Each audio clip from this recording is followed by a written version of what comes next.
ಮಾಜಿ ಸಚಿವ ಎಂಟಿಬಿ ನಾಗರಾಜ್ ಅವರ ಹುಟ್ಟುಹಬ್ಬದ ಹಿನ್ನೆಲೆ 4,000 ಜನಕ್ಕೆ ಸೀರೆ ವಿತರಣೆ ಹಾಗೂ 5,000 ಜನರಿಗೆ ಬಿರಿಯಾನಿ ಹಂಚಿಕೆ ಮಾಡಿದ್ದಾರೆ.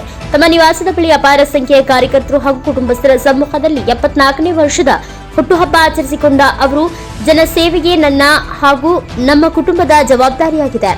ನಾನು ರಾಜಕೀಯ ನಿವೃತ್ತಿಯಾದ ನಂತರ ಜನಗಳ ಸೇವೆಯನ್ನ ಎಂದಿನಂತೆ ಮುಂದುವರಿಸುತ್ತೇನೆ. ನನ್ನ ಕುಟುಂಬ ಸಹ ಜನಗಳ ಸೇವೆಯಲ್ಲಿ ಸದಾ ಮುಂದೆ ಇರುತ್ತೆ. ದೇವರು ನಮಗೆ ಎಲ್ಲ ಕೊಟ್ಟಿದ್ದಾನೆ. ಈಗ ಜನಗಳ ಸೇವೆ ಮಾಡಲು ಅವಕಾಶ ನೀಡಿದ್ದಾನೆ. ಈಗಾಗಲೇ ಅನೇಕ ಅನಾಥಾಶ್ರಮಗಳಿಗೆ ಭೇಟಿ ನೀಡಿ ಸಹಾಯ ಮಾಡಿದ್ದೇನೆ. ಅದರಂತೆ ಈಗ ಅಂದ್ರೆ ಶಿಕ್ಷಣ ಸಂಸ್ಥೆಗೆ ಧನ ಸಹಾಯ ಮಾಡಿದ್ದೇನೆ. ಯಾರು ಏನು ಹೊತ್ತುಕೊಂಡು ಹೋಗಲ್ಲ, ಇರುವುದರಲ್ಲೇ ಜನಸೇವೆ ಮಾಡಿ ಜನರಿಗೆ ಸಹಾಯ ಮಾಡಬೇಕು ಎಂದು ತಿಳಿಸಿದ್ದಾರೆ. ಇದೇ ಸಂದರ್ಭದಲ್ಲಿ ಕಾರ್ಯಕರ್ತರು ಬೃಹತ್ ಸೇಬಿನ ಹಾರ ಹಾಗೂ ಮೋಸಂಬಿ ಹಾರ ಹಾಕಿದ್ದು ಗಮನ ಸೆಳೆಯಿತು. ಈಗಾಗಲೇ ನಮ್ಮ ಮನರಾಜ್ ಅವರು ಕೂಡ ನಿರಾಶ್ರಿತರ ಆಶ್ರಮದ ಅಧ್ಯಕ್ಷರಾಗಿ ಬಹಳ ವರ್ಷಗಳಿಂದ ಈ ಬಡವರ ಸೇವೆ ಮಾಡ್ತಿರ್ತಕ್ಕಂಥವ್ರು. ಅವ್ರ ಜೊತೆಯಲ್ಲಿ ಇನ್ನೂ ಕೂಡ 3-4 ಬೆಳಕು ದೀಪ, ವಿಶ್ವಮಾನವ, ಸಿದ್ದೇಶ್ವರ ಆಶ್ರಮ ಇವರೆಲ್ಲರೂ ಕೂಡ ಜೊತೆಯಲ್ಲಿ ಇವತ್ತು ನಮಗೆ ಈ ಹುಟ್ಟುಹಬ್ಬದ ಶುಭಾಶಯಗಳನ್ನು ಕೊಡಲಿಕ್ಕೆ ನಮ್ಮ ಜೊತೆಯಲ್ಲಿ ಬಂದು ಈ ಕಾರ್ಯಕ್ರಮವನ್ನು ಕೂಡ ನಮ್ಮ ಜೊತೆಯಲ್ಲಿ ಅವರು ಕೂಡ ಹಂಚಿಕೊಂಡಿದ್ದಾರೆ. ಬಂಧುಗಳ ಇಷ್ಟೇ ನಾವು ಪ್ರತಿ ವರ್ಷದಂತೆ ಈ ವರ್ಷ ಕೂಡ ಆಚರಣೆ ಮಾಡಿದ್ದೀವಿ. ಇಲ್ಲಿರ್ತಕ್ಕಂಥ ಎಲ್ಲ ಬಡವರಿಗೆ ಅವ್ರಿಗೆ ತಿಂಡಿ ವ್ಯವಸ್ಥೆ ಇರ್ಬೋದು ಮತ್ತು ವಸ್ತ್ರದಾನ ವ್ಯವಸ್ಥೆ ಇರ್ಬೋದು, ಬಂದಂಥ 4,000-5,000 ಜನರಿಗೆ ಇವೆಲ್ಲವೂ ಕೂಡ ಮಾಡಿದ್ದೇವೆ. ನಾವಿಷ್ಟೇ ದೇವರಲ್ಲಿ ಪ್ರಾರ್ಥನೆ ಮಾಡೋದು, ನಿರಂತರವಾಗಿ ನಮ್ಮ ಕುಟುಂಬದ ಸದಸ್ಯರಿಗೆ ಎಲ್ಲರೂ ಕೂಡ ಈ ಬಡವರ ಸೇವೆ, ನೊಂದವರ ಸೇವೆ ಮಾಡೋಂಥ ಒಂದು ಅವಕಾಶಗಳು ಆ ದೇವರು ಮಂಜುನಾಥ ಸ್ವಾಮಿ ಕಲ್ಪಿಸಿಕೊಡಲಿ.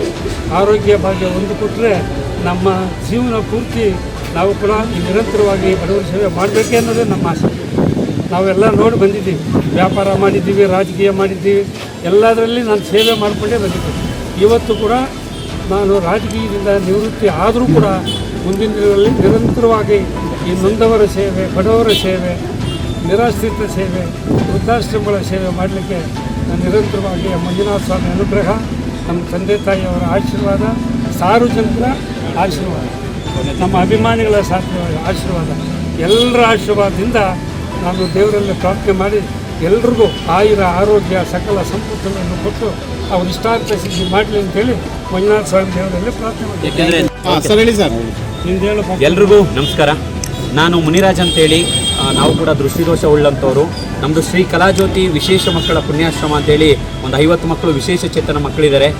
ನಾವಿವತ್ತು MTB ನಾಗರಾಜ್ ಸರ್ ಅವರ ಹುಟ್ಟುಹಬ್ಬಕ್ಕೆ ಇವತ್ತೊಂದು ದಿನ ನಾವು ಎಲ್ಲ ಬಂದಿದ್ದೀವಿ, ಎಲ್ಲ ಹಲವಾರು ಆಶ್ರಮಗಳಿಂದ. ಇವರು ಬಡವರ ಬಂಧು, ಧೀಮಂತ ನಾಯಕ, ಕರ್ನಾಟಕದ ಕಣ್ಮಣಿ. ಹಾಗೆ ಹಲವಾರು ಜನರಿಗೆ ನೊಂದಿರುವಂಥವ್ರಿಗೆ ಸಹಾಯವನ್ನು ಮಾಡ್ತಾ ಬರ್ತಾ ಇದ್ದಾರೆ. ಯಾಕೆಂದರೆ ಹಲವಾರು ಆಶ್ರಮಗಳಿಗೆ ಪ್ರತಿ ತಿಂಗಳು ಕೂಡ ದಿನಸಿ ಸಾಮಗ್ರಿಗಳು, ಅನಾಥಾಶ್ರಮಗಳಿಗೆ, ವೃದ್ಧಾಶ್ರಮಗಳಿಗೆ ಈ ಥರ ವಿಶೇಷವಾಗಿ ಧಾರ್ಮಿಕವಾಗಿ, ಸಾಮಾಜಿಕವಾಗಿ, ಶೈಕ್ಷಣಿಕವಾಗಿ ಸೇವೆಯನ್ನು ಮಾಡ್ತಾ ಬರ್ತಾ ಇದ್ದಾರೆ. ಅದೇ ರೀತಿ ಇವತ್ತು ಕೂಡ 5,000 ಜನಕ್ಕೆ ಬಿರಿಯಾನಿ ಊಟದ ವ್ಯವಸ್ಥೆಯನ್ನು ಮಾಡಿದ್ದಾರೆ ಅವರು ಹುಟ್ಟುಹಬ್ಬದ ಅಂಗವಾಗಿ. ಹಾಗೆ 4,000ಕ್ಕೂ ಹೆಚ್ಚು ಹೆಣ್ಣು ಮಕ್ಕಳಿಗೆ ವಸ್ತ್ರದಾನವನ್ನು ಮಾಡಿದ್ದಾರೆ. ವಸ್ತ್ರದಾನ ಶ್ರೇಷ್ಠ ದಾನ, ಅನ್ನದಾನ, ಮಹಾದಾನ ಅಂತ ಹೇಳ್ತೇವೆ, ಅದನ್ನು ಮಾಡ್ತಾ ಇದ್ದಾರೆ. ಭಗವಂತ ಅವರಿಗೆ ದೀರ್ಘ ಆಯಸ್ಸು, ಆರೋಗ್ಯ, ಐಶ್ವರ್ಯವನ್ನು ಕೊಟ್ಟು ಕಾಪಾಡಲಿ. ಮತ್ತಷ್ಟು ನೊಂದವರಿಗೆ, ನಿರಾಶ್ರಿತರಿಗೆ, ಎಲ್ಲ ಕುಟುಂಬಕ್ಕೆ, ಅವರ ಸ್ನೇಹಿತರಿಗೆ ಎಲ್ರಿಗೂ ಕೂಡ ದೀರ್ಘ ಆಯಸ್ಸು, ಆರೋಗ್ಯ, ಐಶ್ವರ್ಯ ಕೊಟ್ಟು ಮತ್ತಷ್ಟು ಲಕ್ಷಾಂತರ, ಈಗ ಆಲ್ರೆಡಿ ಭಕ್ತರು, ಕೋಟ್ಯಾಂತರ ಅಭಿಮಾನಿಗಳನ್ನ ಹೊಂದಿರುವಂಥವ್ರು. ಯಾಕೆಂದರೆ ಯಾರೊಬ್ಬರು ಹಸಿವು ಅಂತ ಹೇಳಿ ಬಂದರೆ ಅವ್ರಿಗೆ ಯಾರಿಗೂ ವಾಪಸ್ ಕಳಿಸಲ್ಲ, ನೋವು ಅಂತ ಬಂದರೆ ಯಾರನ್ನೂ ವಾಪಸ್ ಕಳಿಸಿದ್ದು ನೋಡೇ ಇಲ್ಲ ನಾವು. ನಾನು ಕೂಡ ನನಗೆ ಆಶ್ರಮಕ್ಕೆ ನಿರಂತರವಾಗಿ 2 ವರ್ಷದಿಂದ ಪ್ರತಿ ತಿಂಗಳು ಕೂಡ ಸಹಾಯ ಮಾಡ್ತಾಯಿದ್ದಾರೆ. ಔಷಧಿ ಆಗಿರ್ಬೋದು, ಡೈಪರ್ಸು, ಪ್ಯಾಂಪರ್ಸು, ಫುಡ್ಡು, ಮೆಡಿಸಿನ್ಸ್ ಎಲ್ಲವನ್ನು ಸಹಾಯವನ್ನು ಮಾಡ್ತಾ ಬರ್ತಾ ಇದ್ದಾರೆ. ಭಗವಂತ ಅವ್ರಿಗೆ ಅದೇ ರೀತಿಯಲ್ಲಿ ಕೊಟ್ಟಿದ್ದಾರೆ, ಮತ್ತಷ್ಟು ಕೊಡಲಿ. ಮತ್ತಷ್ಟು ಈ ಸಮಾಜದಲ್ಲಿ ನೊಂದವರಿಗೆ ಸಹಾಯವನ್ನು ಮಾಡುವಂಥ ಶಕ್ತಿ ಇಡೀ ಕುಟುಂಬಸ್ಥರಿಗೆ ಆಶೀರ್ವದಿಸ್ಲಿ ಅಂತೇಳಿ ಆ ಭಗವಂತನಲ್ಲಿ ನಾಡಿನ ಪರವಾಗಿ ನಾನು ಪ್ರಾರ್ಥನೆಯನ್ನು ಮಾಡ್ಕೋತಾ ಇದ್ದೇನೆ.